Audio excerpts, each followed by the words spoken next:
semangat pagi sahabat pembelajar, kita berjumpa kembali di seminar online Indonesia Belajar. Indonesia Belajar adalah sebuah media yang berisi motivasi, inspirasi, dan pengetahuan tentunya dari para narasumber terbaik di Indonesia.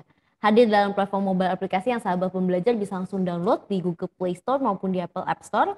Dan sahabat pembelajar juga bisa klik di website kita di indonesiabelajar.id. Dan bagi Anda yang memiliki Instagram, boleh juga untuk melakukan follow pada Instagram kami di indonesia_belajar.id. Dan tidak afdol apabila Anda tidak melakukan follow juga pada Instagramnya Pak Halim di @halimciang. Dan bagi Anda yang di Facebook, Anda boleh like pada Facebook fanpage kami.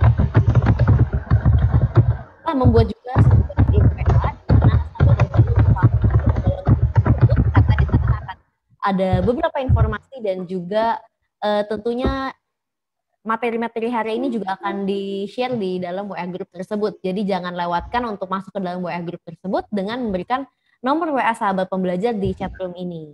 Perkenalkan sahabat pembelajar, nama saya Jessica yang akan memandu seminar online kita hari ini.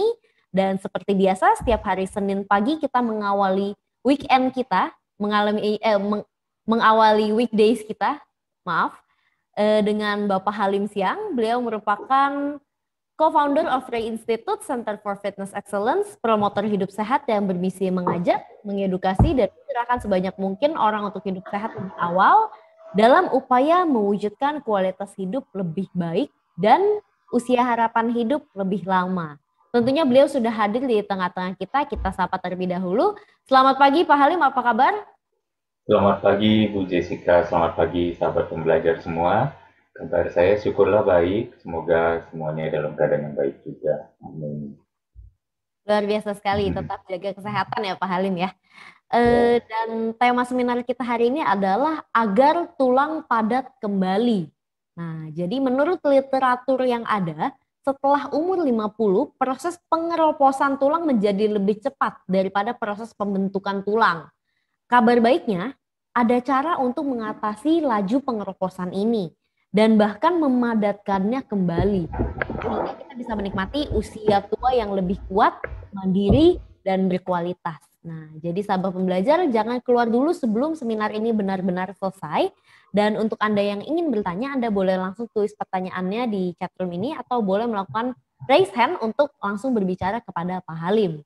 Oke, tanpa berlama-lama lagi, Pak Halim, kita langsung mulai aja. Bagaimana nih Pak Halim penjelasan mengenai agar tulang padat kembali? Silakan, Pak Halim. Ya, baik Bu Jessica, terima kasih. Saya izin share screen dulu supaya ada struktur untuk seminar kita hari ini. Ya, oke, kita mulai. By the way, tadi Bu Jessica benar kita memulai weekend kok, nggak ada yang salah. Karena ya Senin kan weekend juga, menuju minggu ya. Gitu. Oke, agar tulang padat kembali ya. Jadi sebenarnya pesan kita hari ini adalah sederhana untuk membuat tulang padat kembali. Bisa nggak sih gitu? Karena biasa ada yang bilang faktor U sesuatu yang tidak bisa dilawan karena waktu berjalan terus sehingga penurunan pasti terjadi. Terus gimana dong? Apakah ini menjadi satu-satunya takdir, seolah-olah takdir itu tidak bisa diganggu gugat. Padahal sebenarnya ini bukan takdir, tapi ini adalah nasib. Nasib adalah sesuatu yang ada di tangan kita, yang bisa kita perjuangkan. Coba kita lihat bersama ya. Nah, di sini adalah tentang biasanya yang kita kenal dengan kata osteoporosis. Osteoporosis adalah kondisi melemah dan mengeroposnya tulang, kebanyakan di panggul, di tulang belakang, dan di pergelangan tangan. Tulang adalah jaringan yang hidup, ya. Bone is a living tissue. Agar tulang kuat, badan kita membuang jaringan tulang lama dan menggantinya dengan jaringan tulang baru. Jadi ada selalu konstan dari umur berapapun kita terjadinya proses pelepasan tulang dan pengambilan mineral baru untuk dibentuk lagi. Jadi ini sesederhana adalah adu cepat saat proses pembuangan tulang atau mineral tulang dan penggantian dengan mineral tulang baru, apakah keduanya ini bisa dijaga dalam arti pembuangannya dikurangi, ya, lalu penyerapannya ditingkatkan, gitu, agar saat kita berbicara tentang faktor U tadi itu bisa lebih terdelay atau tercegahkan, ya. Nah, ini adalah common fracture site seperti yang tadi disampaikan, ya, di pergelangan, di tulang punggung maupun di hip. Itu adalah biasa rata-rata atau di panggul. Rata-rata tempat terjadinya pengeroposan yang paling cepat sehingga sering dirasakan di sana. Nah, kalau kita lihat di sini nih, sebelum usia 30 tahun, penggantian jaringan tulang baru, ya biasanya lebih besar atau lebih cepat daripada pembuangan jaringan tulang lama. Makanya tulang kita kuat. Sekitar usia 30-50 tahun, masa tulang itu bertambah. Jadi, berarti penggantian jaringan tulang baru dengan pembuangan jaringan tulang lama itu lebih kurang sama nih. Sesudah usia 50 tahun, penggantian jaringan tulang barunya lebih kecil, pembuangannya lebih besar. Dan inilah terjadi yang namanya pengeroposan. Nah, mungkin grafiknya adalah seperti ini. Ini pun saya ambil dari salah satu textbook, ya, dari Cambridge University. Biasa dibilang ini karena faktor usia. Tapi benarkah seperti itu? Ya, kalau kita melihat lagi, nah, slide yang tadi saya perkecil, kemudian saya tambahkan slide baru. Ini slide baru yang di kanan ini adalah perspektif WHO tentang aging, dan kita bisa melihat tentang penuaan. Jadi kita bisa melihat adanya persamaan garis kurva di sini. Yang merah dan biru ini adalah pria dan wanita, dan kalau kita bisa lihat, kita bisa ada di mana aja dari yang grafik di kanan, ya. Jadi pria wanita di grafik di kanan bisa di mana saja. Nah, pertanyaannya sekarang, kalau saya boleh, izinkan saya bertanya nih, apakah mendadak, kan orang suka bilang, masalahnya tulang keropos itu kurang kalsiumnya. Nah, pertanyaan saya nih, gitu, apakah mendadak kita kurang konsumsi kalsium setelah umur 50? Apakah mendadak kita kurang jalan berapa ribu langkah? Ataukah itu dari perilaku menahun? Gitu, ya. Kita harus lihat di sini, terkadang kita merasa tua, kita sendirilah yang menurunkan aktivitas. Terkadang kita sudah merasa capek, mudah lelah, kitalah yang membuat diri kita mager, malah gerak maksudnya, ya. Terus sekarang pertanyaannya juga, apakah di umur 30 waktu tulang kita bagus, penambahan mineral tulangnya kencang dan bagus dan lebih besar daripada pembuangan mineral tulang lama? Saat itu terjadi, apakah konsumsi kalsium kita lagi tinggi-tingginya? Kok bisa sih kita tahu kita konsumsi kalsium cukup di umur 30, tiba-tiba kita konsumsi kalsiumnya berkurang di umur 50? So it's more than just, kalau kita memperhatikan itu dan mulai mempertanyakan hal-hal seperti itu, mengajukan pertanyaan ini, kita akan tahu bahwa ini bukan semata-mata kurang kalsium. Pasti ada hal lain. Bisa jadi hormon. Yes, estrogen pada wanita berperan penting dalam pembentukan tulang baru itu dan penyerapan kalsium. Nah, di masa menopause pada wanita, lebih kurang di akhir umur 40-an dan mendekati 50, di saat menopause mulai masuk dan terjadi, estrogennya berturun drastis. Hormon estrogen turun drastis membuat penyerapan kalsiumnya terganggu. Yes, itu salah satu faktor. Tapi bisa nggak estrogen itu kita perbaiki? Dalam arti, kita kurangi deh. Jangan sampai turunnya terlalu drastis. Bisa, melalui olahraga, pola hidup yang sehat. Nanti saya sampaikan lagi, ya. Masih banyak slide, kita lanjut dulu. Nah, sekarang jadi serba salah nih, seolah-olah, ya. Saya mau berumur panjang, tapi umur panjang saya takut dong, berarti itu seperti osteoporosis itu seperti satu takdir yang sudah tidak bisa dihindari, gitu, atau tidak bisa dihindarkan ya. Jadi seolah-olah ingin umur panjang, tapi takut nggak bisa lepas dari osteopenia atau proses penuaan dan jadi pengeroposan tulang dan terancam osteoporosis. Atau bagaimana supaya saya bebas dari osteopenia? Ya udah, umur pendek aja, biar kamu nggak pernah ketemu tuh, gitu kan, nggak begitu ya, gitu. Pilihan tidak hanya dua ini, kita punya pilihan satu lagi, yaitu kita bisa berumur panjang dan bebas dari osteopenia, ya, dan bebas dari osteoporosis. Osteopenia itu apa? Osteopenia adalah tahap di sini, kalau saya boleh sampaikan. Nah, di saat grafik sudah mulai menurun, tapi belum osteoporosis. Nah, di saat itulah yang dinamakan osteopenia. Tapi saya sendiri sudah di umur 44 tahun, tapi saya tidak merasa bahwa tulang saya mengalami penurunan. Gitu. Jadi sebenarnya, hopefully, apa yang saya lakukan, which is supported by science, semoga bisa membuat saya membuktikan bahwa oh ternyata bisa gitu ya. Nah, kita ketahui dulu nih penyebab turunnya kepadatan tulang. Nah, yang menyebabkan turunnya kepadatan tulang adalah hal-hal seperti ini ya. Tulisan merah ini yang di samping kiri layar ya, hal-hal tersebut ternyata membuat darah kita menjadi cenderung lebih asam, acidic ya. Darah kita memiliki kadar pH standar di lebih kurang 7,365 atau 7,4. Jadi kalau teman-teman, sahabat pembelajar lihat di sini di tabel ini, ya, 7 itu netral antara keasaman sampai ke basa. Pengukurannya adalah antara 0 sampai ke 14 ya. Yang 7 berarti di angka tengahnya adalah netral.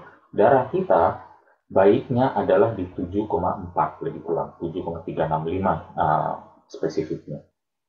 Nah, di angka tersebut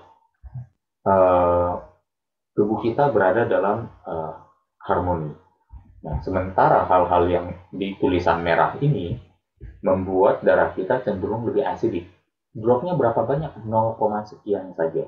Ya, 0, sekian. Darah kita rata-rata sepertinya tidak pernah turun di bawah 6,5 misalnya ya.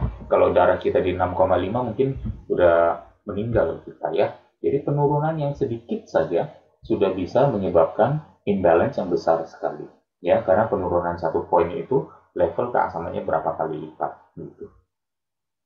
Jadi sahabat pembelajar, kalau misalnya sudah mengetahui hal-hal ini, kita tanya sendiri juga, apakah dalam pola hidup saya banyak hal-hal seperti ini.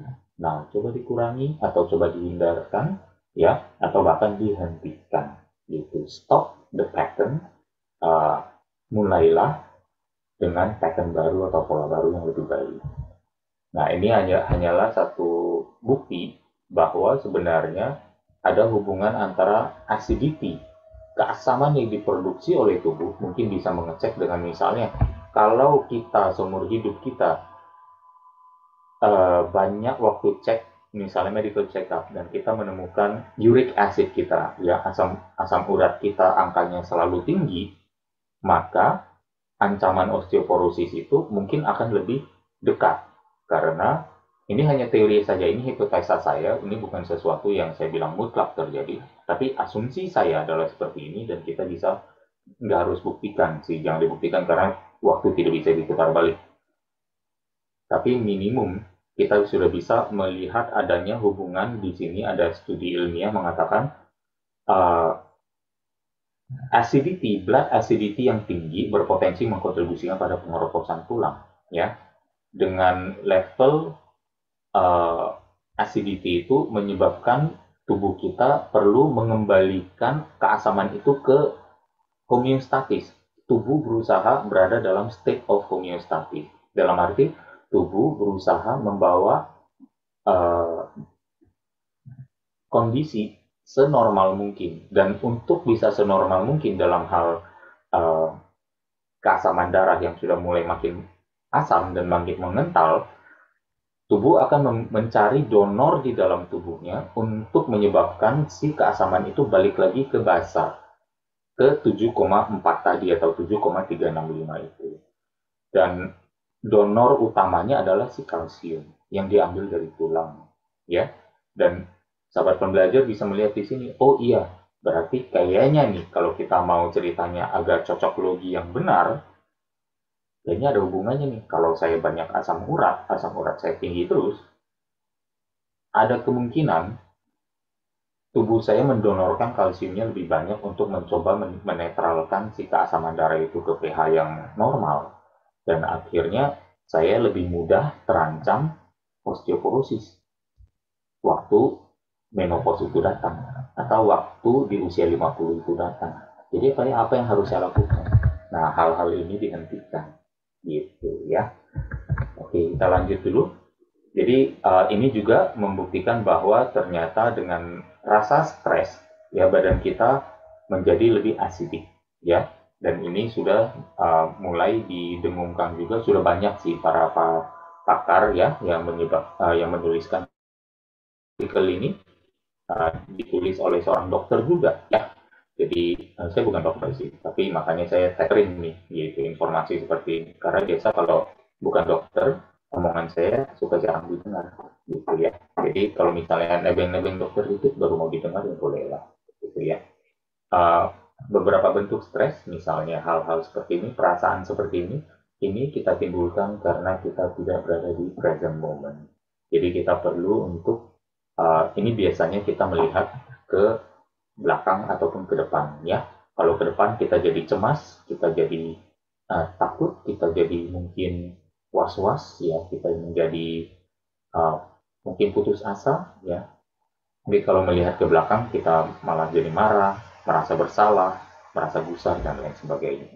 Nah itu kalau stres emosional seperti ini bisa kita turunkan, kita sudah mencegah proses pengeroposan itu atau proses mengasamkan darah itu. Kita sudah meminimalisir itu sehingga proses pendonoran donor kalsium itu lebih sedikit terjadi sehingga proses yang namanya memperingan juga di usia yang kita yang masih bagus mungkin sekarang di antara 30 sampai 50 di saat belum terjadi penurunan itu minimum kita sudah membiasakan diri kita tidak rajin untuk mengoroposkan tulangnya melalui perilaku kita dan pola pikir kita ya seperti itu kira-kira.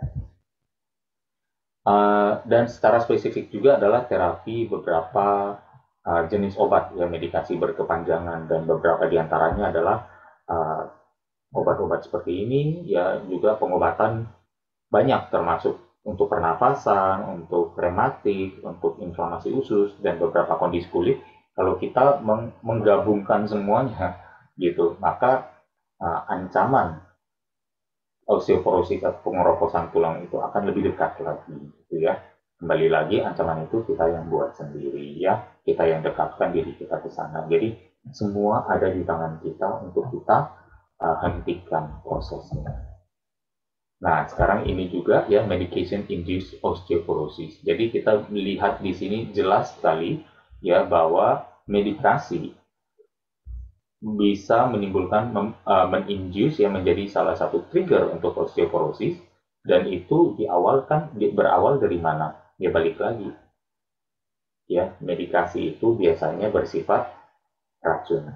Kalau racun di dalam tubuh menimbulkan dampak apa? Asidik, asam, atau alkali. Nah, kita akan bisa dengan safely melihat bahwa hubungannya dengan antara medication dengan angka ini acid balance ini ya dan pendonoran ini kita bisa menarik satu garis benang merah bahwa medication ini bersifat asidik kepada tubuh ya dan beberapa ini ada nama medikasi-medikasinya ya yang menyebabkan yang bertanggung jawab ibaratnya menimbulkan responsible for osteoporosis. Maksudnya itu, saya kadang suka pakai bahasa Inggris, jadi akhirnya bahasa Indonesia saya agak lucu. Ya, nah, ada yang bilang minum susu katanya bagus untuk tulang. Kembali lagi, too much of a good thing juga kurang bagus ya. Dalam ada studi baru ya, Ada studinya ini ada alamatnya. Nah, ini bisa diklik ya, teman-teman nanti kalau sudah dapat PDF filenya, nanti di seminar ini, kalau presentasi ini dibagikan di dalam grup ya secara gratis. Jadi teman-teman bisa klik atau tag dengan jari link tersebut untuk menemukan studi tersebut kalau mau tahu ya. Tapi minimal sahabat pembelajar bisa melihat di sini bahwa ternyata mengkonsumsi susu 3 atau lebih per hari bahkan meningkatkan risiko retak atau fraktur pada increased risk of fracture and hip fracture ya, bahkan associated with mortality, berhubungan dengan kematian yang disebabkan oleh jatuh dan retaknya tulang. Tuh, hati-hati ya. Jadi ini kembali lagi bukan tentang osteoporosis disebabkan oleh kurang kalsium ya, sehingga oleh karena itu minum kalsium cukup udah oke, atau kurang minum susu atau seperti itu. Kembali lagi ya, itu adalah pesan industri, kita perlu mempelajarinya sendiri. A lot of information, a lot of news, banyak berita, banyak informasi di luar sana, ada agenda profitnya gitu ya, banyak ya, saya nggak bilang semua, ada agenda profitnya. Ibaratnya modus gitu ya, ada modus profit. Nah, jadi adalah tanggung jawab kita untuk nggak serta-merta langsung menyerap informasi yang datang. Kita harus pilih-pilih, membuat satu sistem filter. Dengan cara apa? Memberanikan diri kita untuk meriset lagi, ya, meluangkan waktu untuk kalau ini penting buat saya teliti, saya telaah lebih lanjut dan lebih dalam, ya. It's your own responsibility. Nggak akan ada yang datang kepada kita semua untuk seolah-olah memberitahukan segala informasi yang paling tepat, paling objektif, paling netral, ya. Kita harus ada sedikit banyak curiganya, bahkan terhadap saya sekalipun, ya. Saya sih selalu menganjurkan olahraga, pola makan segala yang sehat, tapi saya bukan penjual sayuran. Saya juga, meskipun saya di bisnis yang dekat dengan fitness atau kebugaran, saya bukan penjual alat fitness. Saya bahkan tidak buka gym, gitu. Ya, saya tidak punya fitness center, gitu. Jadi, informasi yang saya berikan, hopefully lebih netral ya. Maksudnya seperti itu. Kalaupun akhirnya modus adalah membawa sahabat pembelajar hidup lebih sehat, saya juga nggak tahu modus keuntungan buat saya apa. Saya hanya bisa bilang saya turut bersuka cita melihat sahabat pembelajar hidup lebih sehat, ya, meningkatkan kualitas hidupnya di sana. Kita lanjut dulu. Ya, bagaimana membadakkan kembali tulang kita. Nah, ini dia ada studi yang ini fresh from the oven, lebih kurang baru setahun yang lalu, ya. Dampak dari latihan beban dinamik pada kepadatan mineral tulang di wanita pasca menopause. Ya, ada 17 penelitian ilmiah yang ditelaah, diriset oleh studi ini. Jadi ini adalah yang sifatnya meta-analisis. Kembali lagi, sahabat pembelajar yang mungkin sudah sering ikut mengetahui bahwa saya suka sekali dengan meta-analisis. Meta-analisis adalah satu studi ilmiah yang mempelajari banyak studi ilmiah sebelumnya untuk menemukan garis merah, benang merah, kesimpulan yang sama. Dengan metodologi yang lebih kurang serupa, jumlah partisipan yang lebih kurang serupa, durasi studi yang lebih kurang serupa. Jadi adanya kemiripan tersebut, dan ternyata menemukan satu benang merah lagi bahwa ternyata konklusi atau kesimpulan dari studi ilmiah tersebut benar-benar sangat absah ya. Di sini ditemukan bahwa semua penelitian pada 3 area tulang ya, di tulang belakang seperti yang tadi kita bilang ya, bagian leher, tulang femur, dan panggul. Bukan leher ya, tapi di sini adalah leher tulang femur tuh yang di sini. Kalau sahabat pembelajar mau lihat nih. Nah, ini adalah lehernya tulang femur. Dan ini adalah panggul ya, tulang belakang ya. Jadi ini ketiga area tersebut adalah 2 gambar di kotak merah ini. Kemudian cukup olahraga 2 kali per minggu saja sudah lebih efektif daripada latihan beban 3 kali per minggu. Ya, latihan bebannya 2 kali sudah cukup. Bahkan mungkin ini karena studinya berdurasi lebih kurang 8 minggu atau 12 minggu, yang sifatnya untuk pemula juga, ibu-ibu pasca menopause yang belum pernah olahraga, ya, sehingga masih dalam tahap pemula, sehingga 2 kali mungkin lebih cocok. Tapi bonus kalau ditarik menjadi 3 tahun, studinya malah akan ditemukan latihan beban 3 kali seminggu akan lebih bagus. Bonus juga, ya. Tapi minimum ini adalah satu bukti yang sudah sangat solid dan sangat konkret yang tak terbantahkan. Grup dengan latihan beban dinamik dengan intensitas rendah dan moderat memberikan hasil signifikan dibandingkan yang tidak latihan beban. Tapi wait, ada satu lagi. Grup dengan latihan beban lepas atau free weight memberikan hasil signifikan kepadatan tulang lebih baik daripada grup yang dinamik. Dinamik maksudnya apa sih? Yang loncat-loncat, ya, yang loncat-loncat, yang gerakannya cepat-cepat, yang mengejar hitungan, nah yang gitu-gitu, ya maksudnya. Ada peningkatan mineral tulang, tapi kalah dengan apa? Yang manual, yang apa? Yang beban lepas, yang apa tuh? Yang pakai dumbbell, yang pakai berat badan sendiri, itu juga malah lebih bagus. Atau misalnya kalau di gym, pakai alat-alat fitness konvensional, gitu ya. Nah, itu adalah hasil yang ditemukan dalam studi ini. Kemudian ada lagi di sini dampak latihan beban pada kesehatan tulang. Studi pada tahun 2018 dipublikasikan. Di sini dikatakan direkomendasikan sebagai strategi terapi yang menjanjikan. Untuk merasakan dampak regenerasi pada kepadatan tulang, jaringan tulang harus dihadapkan pada tekanan mechanical loading bahasa Inggrisnya, yang melebihi tekanan dari kegiatan sehari-hari. Dari beberapa program latihan, termasuk aerobik dan lain sebagainya, latihan beban memberikan dampak terbaik untuk melestarikan massa otot dan tulang. Ya, kembali lagi buktinya sudah banyak sekali. Sayang kalau kita tidak take action, gitu ya. Manfaatnya terlalu besar dan terlalu signifikan. Bahkan dari Harvard juga sudah mengatakan hal yang demikian. Latihan kekuatan membangun lebih dari sekedar otot, ya. Dengan fokus pada kekuatan secara khusus memiliki manfaat tulang melebihi latihan lain. Latihan kekuatan mentargetkan tulang-tulang pada panggul, tulang belakang, dan pergelangan yang menjadi area kerapuhan dan keretakan terbesar. Ini adalah ekstrak dari artikel tersebut. Sahabat pembelajar bisa mengetik ini di Google Search dan akan menemukan hal yang sama. Saya hanya membantu mengumpulkan dan menerjemahkan sebentar. Latihan kekuatan meningkatkan juga keseimbangan dan stabilitas, yang meningkatkan kepercayaan diri, mendorong hidup lebih aktif, dan mengurangi retak dengan cara lain, yaitu apa? Mengurangi insiden jatuh. Gitu. Bahkan satu lagi, karena massa ototnya besar juga, atau sudah meningkat dan lebih kuat dan tebal, massa ototnya, sehingga waktu jatuh pun ada cushion atau bantalan yang lebih baik lagi. Gitu. Sehingga mengurangi retak itu bukan hanya mengurangi insiden jatuh, tapi waktu jatuh pun level parahnya tidak menyebabkan keretakan, gitu ya.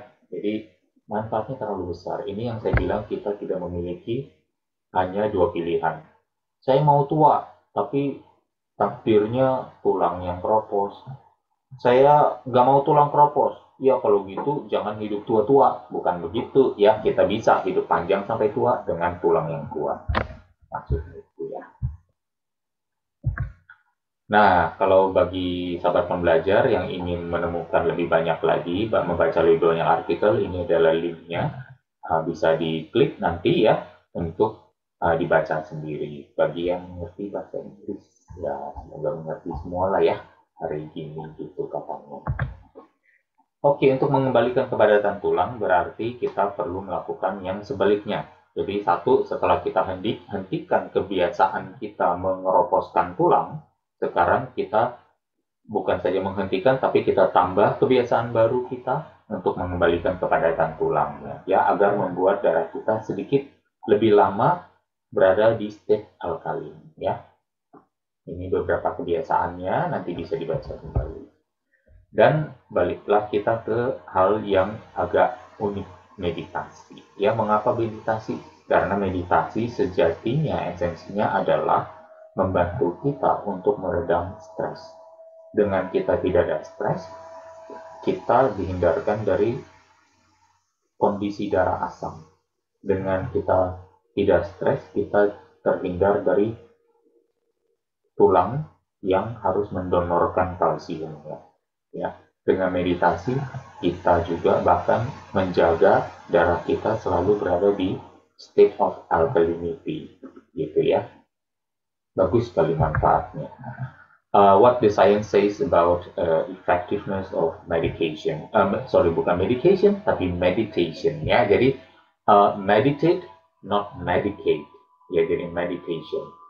Nah, di sini bahkan sahabat pembelajar bisa lihat nih, banyak masalah kesehatan yang nanti ada medikasinya yang membuat kita menjadi kropos tulangnya. Kita hindarkan itu dengan membuat kondisi tubuh kita lebih balance dalam homeostatis yang lebih harmoni lagi. Nah, di situ meditasi sangat membantu, ya. Nah, kalau mau bicara kalsium, penting nggak penting? Dapatnya dari mana? Tidak hanya dari susu, dari banyak hal ini. Dan percayalah, saya tidak menjual salah satu pun dari produk ini ya. Tapi minimum, kalau misalnya apa yang saya lakukan membuat ini mas tukang jual sayur mendapatkan nafkah yang lebih baik karena kesadaran sahabat pembelajar, saya ikut senang ya. Dan setelah mengkonsumsi makanan-makanan sehat ini, sahabat pembelajar jadi lebih sehat, saya juga ikut senang. Itulah modus saya ya, untuk mencari kesenangan. Nah, olahraganya seperti apa? Nah, ini aja bisa dilakukan di rumah tanpa alasan ya. Kita bisa sambil nonton sinetron, sambil nonton drakor ya. Saat ada iklan, kita olahraga. Saat drakornya mulai, kita nonton lagi Duduk Manis ya. Nah, ini bisa kita lakukan. Sederhana, nggak ada alasan, bisa kita lakukan. Luangkan waktu, misalnya 5 menit, bisa juga. Misalnya, biasanya, Mas Adirai sering banget memberikan saran untuk berolahraganya itu, misalnya, sesudah sholat, gitu, ya. Sesudah sholat, ambil waktu 5 menit tambahan untuk melakukan satu gerakan. Pilih salah satu gerakan, udah bisa. Jadi sehari udah bisa melakukan 5 dari 6 gerakan ini. Masing-masing 5 menit udah cukup. Ya. Nah, ini adalah bagian otot-otot yang tadi dilatih. Sahabat pembelajar lihat, yang kanan bawah ini lying leg raises. Ini adalah yang namanya hip flexion. Kalau hip flexion adalah pengecilan pada sudut tulang sendi panggul, sendi hip. Dan otot-otot yang menggerakkan, memungkinkan gerakan itu adalah ini. Ya, jadi bisa dibayangkan, sahabat pembelajar, gerakan sesederhana ini yang di kanan bawah, dan ini juga ada hip flexion sedikit nih, tapi dari segi ini hip extension sebenarnya. Jadi hip flexionnya menjadi antagonisnya, atau otot yang berlawanannya. Tapi minimum, sahabat pembelajar bisa melihat dua gerakan ini di atas dan di bawah yang di sisi kanan sangat membantu kita untuk otot-otot di sini yang agar lebih kuat dan menopang panggul kita di sini agar tidak terjadi pengeroposan ya. Bagus sekali. Saya jadi kayak Patino ya, apa-apa saya bilang bagus. Almarhum Patino Sidin, kata barangkali di atas. Ya, ini juga ya di tulang belakang seperti yang tadi kita lihat bahwa ternyata area yang rentan keropos ya adalah bagian yang tulang yang memang ada sambungan atau tempelan otot-ototnya. Nah, makanya di sini latihan apa lagi? Nah, yang seperti ini plank sangat membantu. Bahkan di sini abdominal crunches ya, terjadi spine flexion di sini juga akan pasti ada terjadi pergerakan pada tulang belakang yang memberi sinyal kepada tubuh bahwa tulang belakang sedang terpakai, diberi beban. Dengan diberi beban atau diberi tekanan, tulang-tulang ini sebaiknya jangan royal mengumbar kalsiumnya. sehingga lebih pelit ya, kalsiumnya itu dilepas sehingga laju pengeroposannya bisa diperlambat, ditahan lebih rendah, dan pada saat yang sama memberi sinyal yang sama, kegiatan yang sama ini latihan beban, selain mengurangi pelepasan kalsium, pada saat yang sama memberikan sinyal kepada tubuh untuk ayo kita ambil kalsium, kita lebih lapar lagi kalsiumnya, supaya kita padatkan tulang ini agar sekuat atau lebih kuat daripada tekanan yang diterima, sehingga kokoh terus. Itu maksudnya ya. Lalu cek kepadatan tulang perlu nggak sih? Gitu ya. Bagi saya punya pesan mungkin seperti ini. Bagi sahabat pembelajar yang kebiasaannya masih di layar kiri yang tulisannya merah, kalian mungkin masih perlu untuk melakukan pengecekan kepadatan tulang. Tetapi jika sudah perlahan-lahan melakukan yang di kanan lebih banyak dan yang merah ini tidak satupun dilakukan lagi, sudah kebutuhan untuk pengecekan kepadatan tulang sudah semakin berkurang, bahkan sampai ke tidak perlu. Gitu. Misalnya waktu yang di merah, kebiasaan di merah ini masih banyak, berarti pengecekan kepadatan tulangnya mungkin setahun 2 kali, misalnya ya. Tapi seiring kita bertransmigrasi ke yang berwarna hijau ini, ya mungkin pengecekan tulangnya jadi sekali setahun, atau sekali dalam 2 tahun, sampai lama-lama, oh ternyata setelah sekali dalam 2 tahun kita mengecek bahwa tulang kita masih tetap padat atau malah naik, dan sudah berhasil, seperti yang dibuktikan oleh penelitian ilmiah atau hasil penelitian ilmiah jurnal-jurnal tadi yang dipresentasikan, berarti tahun ke-4, ke-5 sudah tidak perlu pengecekan. Itu ya maksudnya. Jadi kesimpulannya apa? Nah, osteoporosis atau berkurangnya kepadatan tulang bukanlah penyakit menakutkan yang pasti menyerang orang yang diberi umur panjang. Penyakit ini hanyalah akumulasi dari kebiasaan hidup kita yang secara kita sadari atau tidak kurang berorientasi pada kesehatan. Akumulasi ini sesuai dengan hukum yang tak terelakkan yang disematkan pada tubuh manusia. 1. Diamkan, maka akan diambil darimu. 2. Upayakan, maka akan diberi lebih. Oleh karena itu, akumulasikan kebiasaan hidup yang berorientasi kesehatan. Dengan dasar pemahaman yang didapat dalam seminar ini, semoga bisa membantu kita semua mengakumulasi kebiasaan hidup sehat dengan senang hati. Mengetahui dan memahami serta menjalankan apa yang baik untuk dijalankan, dan tidak menjalankan apa yang buruk untuk dijalankan, maka tidak ada penyesalan bagi yang melakukan. Ia secara otomatis dan niscaya jauh dari penyesalan. Penyesalan dalam kesehatan hanya dialami oleh mereka yang sudah mengetahui apa yang baik untuk dijalankan tetapi tidak menjalankannya, dan apa yang buruk untuk diteruskan tetapi diteruskan. Demikian dari saya. Semoga bermanfaat adanya. Mohon maaf apabila ada kata-kata yang kurang berkenan maupun penjelasan yang kurang jelas atau terlalu cepat. Semoga bisa bermanfaat. Saya kembalikan lagi ke Bu Jessica. Terima kasih. Siap, luar biasa sekali. Terima kasih pencerahannya Pak Halim.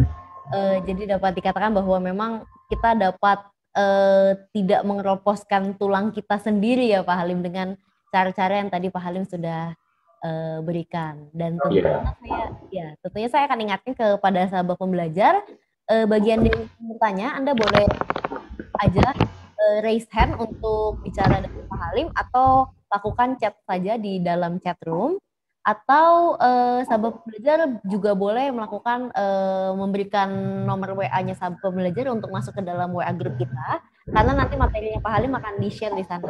Nah, nanti di sana bisa kita lihat tuh dari materinya Pak Halim dan bisa kita langsung lakukan juga ya Pak Halim ya. Luar biasa sekali.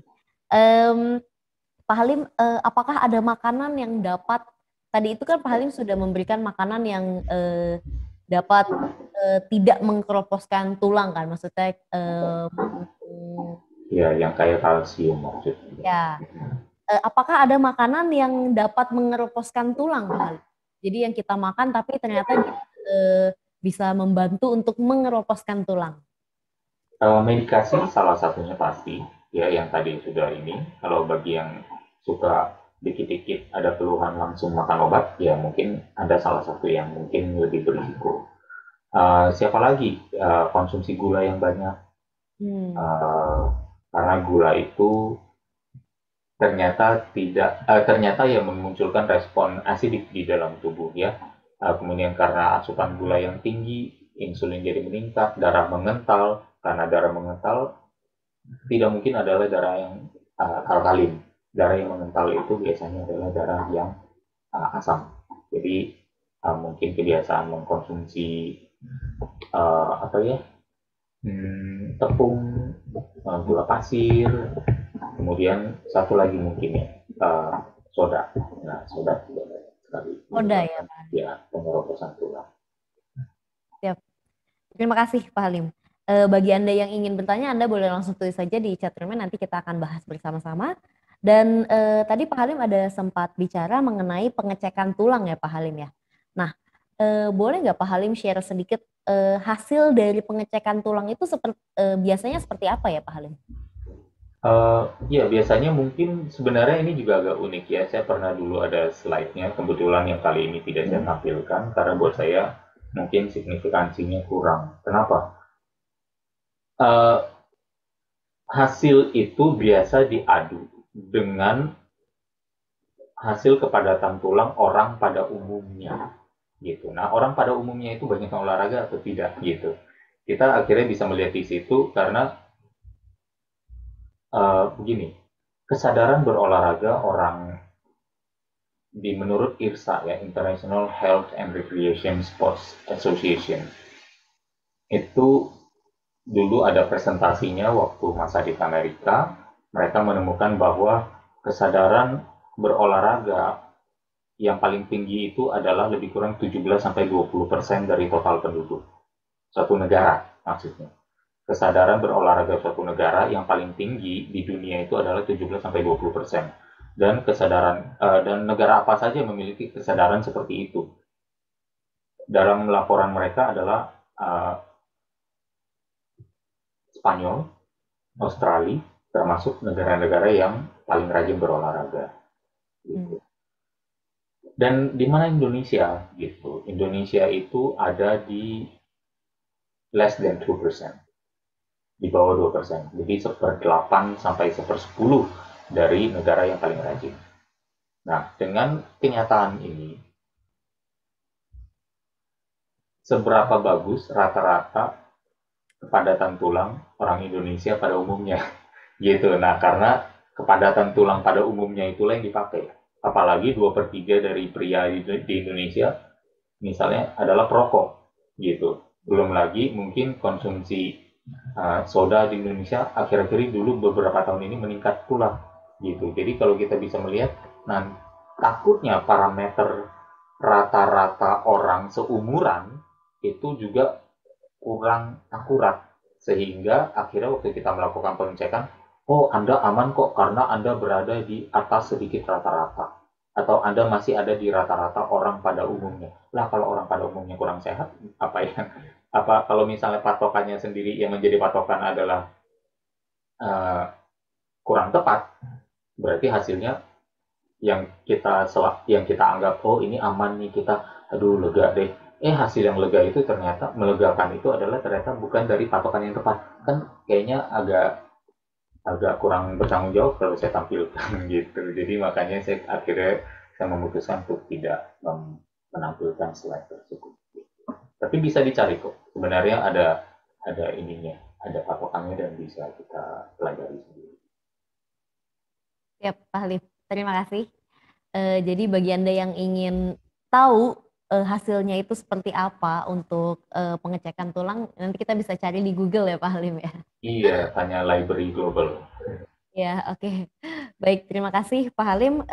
Seperti yang tadi Pak Halim sampaikan, tadi kan ada sempat bicara mengenai negara-negara ya Pak Halim ya. Itu apakah suhu itu juga berpengaruh Pak mengenai pengeroposan tulang ini? Saya kurang tahu, mungkin ada studinya, tapi saya belum melihat di sana. Tapi apakah maksudnya suhu dingin membuat negara itu lebih rajin berolahraga gitu kan? Tapi enggak juga, kalau mau bilang begitu, kayaknya konsumsi jahe juga nggak meningkat di sana gitu. Kalau kita mau bilang kan nggak hanya olahraga, tapi minum jahe juga atau apa. Malah yang ada konsumsi alkohol untuk menghangatkan tubuh gitu. Mungkin bisa lebih tinggi di negara-negara dingin gitu. Tapi di Indonesia apakah konsumsi alkohol lebih sedikit, saya juga kurang tahu ya. Oke, siap. Terima kasih Pak Halim. Kita akan lanjut. Ini kebetulan sudah ada beberapa pertanyaan di chatroom, biar saya bacakan. Ini ada dari Masakan Mama. Bapak Ibu Masakan Mama, terima kasih sudah bertanya. Saya akan bacakan. Bagaimana kalau yang sudah osteoarthritis GRD3, Pak Halim? Latihan beban dengan duduk di kursi, apakah membantu memadatkan tulang? Ya, harusnya bisa. Ya, tidak ada alasan apapun selama kita masih bernafas dan masih mau punya harapan, kita pasti bisa berolahraga.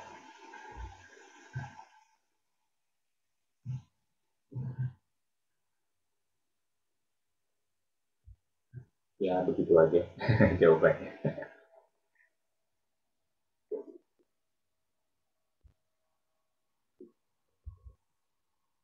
Ada siapa lagi? Sorry, ya. Kurang kedengaran. Iya. Halo? Ya, sempat kita. Ya, sekarang sudah. Oke, siap. Jadi tadi ada tambahan dari Masakan Mama. Kalau bisa gerakan seperti apa ya Pak yang bisa saya lakukan? Osteoarthritis lutut kanan dan kiri Pak. Terima kasih. Ya, sudah ditampilkan tadi gerakannya. Kalau mau ditambahkan mungkin satu lagi yang namanya wall sit. Ya, wall sit mungkin salah satu yang paling mudah. Apa itu wall sit? Wall sit itu adalah bersandar di tembok lalu turunkan pinggul sambil semua tulang belakang kita menempel di tembok. Setelah kita turunkan, lebih kurang dapatkan ke level di mana panggul dengan paha itu 90 derajat. Kemudian paha dengan kaki 90 derajat lagi. Ya, tungkai betis di bawah itu gitu ya. Jadi kita bisa melakukan itu dan tahan selama ini. Atau misalnya melakukan ya sambil nonton drakor bisa ya, tapi duduknya naik berdiri. Setelah duduk berdiri lagi sambil nonton drakor, kayak orang yang mungkin agak unik ya di rumah nonton kok nggak duduk aja tapi duduk berdiri gitu ya, tapi bisa juga. Tidak ada alasan sebenarnya. Jadi kalau ada kondisi itu adalah tantangan ya, bukan alasan. Karena kita jangan ada excuses, kita harus lebih banyak reasons. Bahasa Indonesia dua-duanya adalah alasan. Alasan kesuksesan atau alasan kegagalan. Tapi sebenarnya di bahasa Inggris mungkin kosakatanya sedikit lebih deskriptif, sehingga bisa ada alasan ini ada dua kata, satu yang namanya excuses, satu yang namanya reason. You need to have your own reason, your why. Kalau kita punya why-nya, maka alasan itu akan hilang dengan sendirinya. Satu kondisi yang sama, yaitu osteoarthritis, kita bisa melihat ini sebagai satu alasan, kita bisa melihat ini sebagai satu reason. Mana yang mau kita pilih? Semoga terjawab Masakan Mama dan semoga terus enak masakannya. Terima kasih Pak Halim, Bapak atau Ibu Masakan Mama, semoga terjawab ya. Kita lanjut lagi ke pertanyaan Ibu Yesi. Ini Ibu Yesi juga raisan, mungkin Bu Yesi mau bicara langsung atau saya bacakan pertanyaannya, saya langsung bacakan saja. Kalau sudah mengalami keropos tulang, latihan beban yang aman untuk orang-orang seperti itu dilakukan dengan intensitas rendah sedang ya, Coach? Mau make sure aja supaya nggak salah tangkap. Ya, dimulai dengan rendah sedang, lama-lama makin tinggi juga tidak apa-apa. Ya, jadi kan kemampuan kita itu sebenarnya meningkat terus seiring kita terus semakin giat berlatih. Dengan kita semakin giat berolahraga, kita tidak mungkin stay di sana-sana aja, gitu. Ya, tantangan kita segini. Kemudian kemampuan tubuh kita segini. Terus naik. Setelah naik, tantangannya harus disamakan lagi atau sedikit ditingkatkan agar begini terus ya. Jadi antara tantangan dengan kemampuan fisik saling kejar mengejar, itu yang itu adalah konsekuensi dari giat berolahraga, ya. Tapi itu konsekuensi yang baik, gitu. Jadi bukan satu hal yang perlu kita takuti, malah kita perlu welcome karena kita sudah berusaha. Kenapa kita harus takut sama pahalanya? Gitu ya. Siap. Luar biasa sekali, terima kasih Pak Halim. Ibu Yesi, semoga terjawab. Apabila ada pertanyaan lebih lanjut, silahkan ketik lagi di sini Bu Yesi atau langsung saja bicara dengan buka mic. Terima kasih Bu Yesi. Bu Yesi juga sudah komen, thanks coach. Oke, berarti sudah terjawab ya. Terima kasih Bu Yesi. Kita lanjut lagi, ini ada komen dari Ibu Yeni. Alhamdulillah kualitas audionya makin bagus ya. Terima kasih Bu Yeni. Ya, syukurlah. Ya. Tetap berada di Indonesia Belajar ya Bu ya, minggu depan juga. Oke, kita lanjut ke pertanyaan Ibu Elsie. Thanks Pak atas share pengetahuannya. Saya mau tanya, kalau ada riwayat low back pain, apakah boleh melakukan latihan-latihan yang tadi Bapak berikan gambarnya? Like abdominal crunches, push up, dan lain-lain. Silahkan Pak Halim. Ya, bisa dong. Ya, bisa dan boleh. Ya, yang bilang nggak boleh, kasih dia invite ke grup Indonesia Belajar. Ya, nanti saya kasih tahu informasi. Gitu, yang bilang nggak boleh, ya pokoknya minta dia hubungi saya lah. Gitu ya, maksudnya gitu. Boleh. Oke, setuju sekali. Jadi yang bilang nggak boleh, boleh langsung invite juga di Indonesia Belajar, langsung invite grup untuk ngobrol langsung dengan Pak Halim ya. Iya, open forum. Oke, kita lanjut lagi ke pertanyaan Coach, berikut. boleh nanya nggak sebentar? Oh iya, yang tadi. Ini itu kan tadi kalau punya riwayat itu ya, riwayat low back pain. Tapi kalau masih punya low back pain, berarti terapi dulu baru bisa latihan atau gimana, Coach? Makasih. Ya, olahraga itu adalah terapinya. Ya, low back pain itu penyebabnya apa? Kurang olahraga, bukan kebanyakan olahraga. Salah gerak, bukan melakukan gerak. Ya, kalau geraknya benar, tidak akan terjadi low back pain. Jadi, low back pain itu ya itu, gitu ya. Banyak karena salah gerak, tubuh tidak siap menghadapi tantangan. Biasa dapetnya dari mana? Ya mungkin ya dari duduk terlalu lama, dari misalnya terlalu mungkin mengabaikan gerak waktu misalnya bahkan menggendong anak dari lantai, atau hal-hal seperti itulah biasa yang menyebabkan low back pain muncul ya. Jadi karena kekakuan kita lalu kita bergerak terlalu sudden atau terlalu mendadak. Nah, dalam gerakan olahraga yang tadi saya tunjukkan tidak ada satupun yang mengindikasikan atau menganjurkan untuk melakukan gerakan secara mendadak. Semuanya dilakukan secara halus dan bahkan beberapa gerakan itu bersifat statis. Jadi kalau bersifat statis, apakah bisa cedera? Bisa, risikonya lebih kecil, tapi di sini adalah perlu fokus. Seperti halnya misalnya tadi contoh masakan mama. Kalau lagi masakan mama, apakah fokus atau buyar konsentrasinya? Ya fokusnya hanya di memasak. Ya, kalau fokusnya di yang lain, ya mungkin akhirnya jadi kesulitan. Contohnya mungkin seperti ini. Maksudnya, saya sudah menemukan lebih banyak orang yang misalnya bahkan syaraf kejepit gara-gara menggendong anak dari berolahraga. Gitu. Karena apa ya itu? Gendongnya nanti sebelahnya saja, kelamaan, ya, kronis. Kemudian misalnya juga mungkin dari melahirkan dan dari ngeden dan prosesnya melahirkan itu, mungkin dari suntikan epiduralnya atau apapun juga lah. Jadi berbagai faktor itu tidak seharusnya menjadi alasan tidak melakukan. Kita perlu melakukannya. Kalau misalnya mau mendebatkan untuk menanya supaya memojokkan agar tidak ada olahraga yang bisa dilakukan sehingga mau hidup terus dengan low back pain-nya, ya silakan juga. Pokoknya adalah terapinya biasa apa nanti yang dicari. Oke, acupuncture salah satunya. Terus apa lagi? Ke fisioterapis. Silakan kalau memang punya dananya. Tapi ke fisioterapis pun nanti dikasihnya gerakan apa? Gerakan-gerakan fitness. Karena di tempat fisioterapi nanti alat-alatnya, loh kok kayak fitness center gitu, kan sama aja gitu. Jadi silakan bisa berolahraga di rumah ya.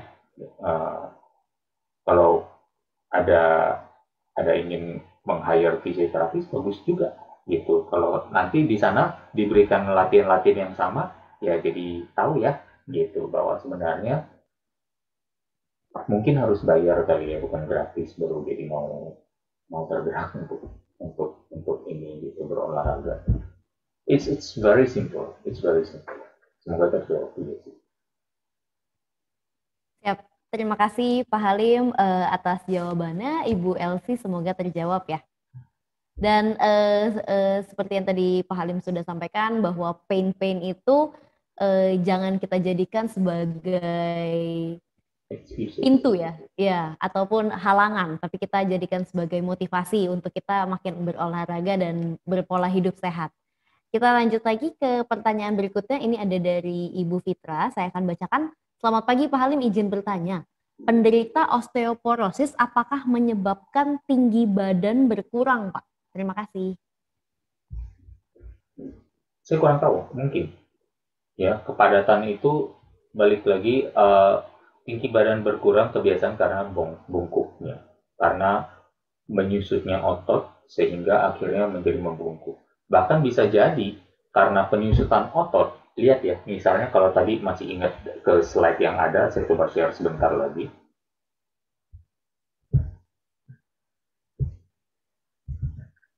Oke, di slide ini.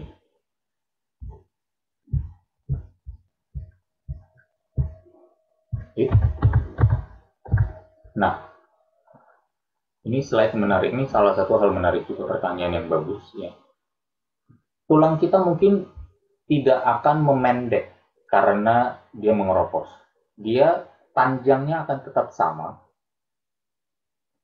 tetapi kepadatan di dalamnya yang berkurang. Seperti tadi gambar di slide pertama ya. Jadi panjangnya akan sama. Jadi tinggi badan saya rasa tidak akan turun. Tapi karena kepadatannya berkurang, dia jadi lebih lemah dan mudah patah, fracture. Jadi lebih fragile, lebih brittle, ya.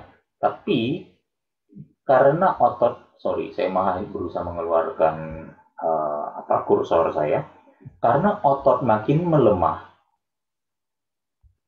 ototnya melemah sehingga waktu kompresi itu terjadi turun. Nah, bisa dibayangkan kalau misalnya ototnya melemah seolah-olah menjadi memendek, lalu si tulangnya masih tetap panjang. Kompresi pada sendi tulang belakang bantalan yang empuk ini stres karena kompresinya besar. Tapi ternyata kompresi pada tulangnya juga tinggi karena apa? Tulangnya mah tetap panjang, tetapi ototnya yang melemah. Karena otot melemah, terjadilah pendekatan jarak antar otot itu, antar tulang itu. Sendinya stres, tulangnya juga kayak mau nggak mau jadi terkompres.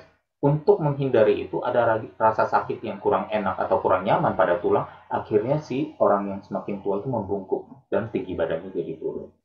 Ya, jadi bukan soal jangan karena saya takut tinggi badan saya berkurang, saya udah pendek, ntar tambah pendek. Bukan soal itu. Gitu. Pendek soal penampilan. Ya, atau misalnya soal apa yang sudah diberikan, jangan dijadikan satu kelemahan. Gitu. Tapi poinnya adalah, dengan menyadari fakta ini dari jawaban saya, all the more reasons to do it. All the more reasons to menguatkan otot kita, agar tulang kita yang panjang tadi itu akan tetap padat, sehingga tidak terjadi pelemahan, tulangnya pun tidak terjadi kompresi. Jadi kompresi bukan hanya terjadi kalau kita otot melemah, otot punggung kita melemah. Kompresi bukan hanya terjadi pada persendian, tetapi juga pada tulang. Nah, itu yang mungkin perlu diperhatikan dan mungkin jarang dibahas. Tapi itu salah satu kunci mengapa orang memiliki lower back pain dan juga termasuk pengeroposan di tulang belakang yang justru berbahaya. Semoga terjawab. Siap. Terima kasih Coach Halim atau Pak Halim, dan semoga Ibu Fitra terjawab. Luar biasa sekali. Ini juga sudah ada thank you dari beberapa peserta. Bapak Nugroho, terima kasih Coach Halim. Ibu Yesi, thanks Coach Halim atas sharingnya. Ada juga dari yang masakan mama. Terima kasih Pak Halim atas motivasi dan pengetahuan hari ini. Saya semakin semangat mengalahkan rasa sakit ini. Wah, luar biasa sekali ya, Mas. Ibu atau Bapak masakan mama. Ada juga Bu Elsie, thanks Coach. Jadi terapinya adalah berolahraga itu sendiri ya. Yes, betul sekali.